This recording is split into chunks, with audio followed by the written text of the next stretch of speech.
الرحيم maanta waxaan ku sugannahay aad miskiin xaafada masalaha niya qaybta khadrada hirmo ugu dhigay asimadan maanta waxa fadhisay khadrada hirga waxay isugu timid gobodii xaafada imaka afkaba laga ma dhowr cida gale bal asimay sandaladii يا كبيرة دكرة ليمن ودكرة هرجيسة عفدت كسر دك هي اللي بتعرف يا خبر عيس ما شاء الله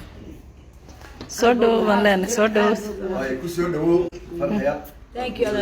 so much halka waxa taagan هذا مسئين milkiilaha iskala hudheelkan وليو فرحي واحد دانتن بندقيا بيتي حقا صندلة اللي دقيا ها nin iyo dhulba waan ka rabaa هذه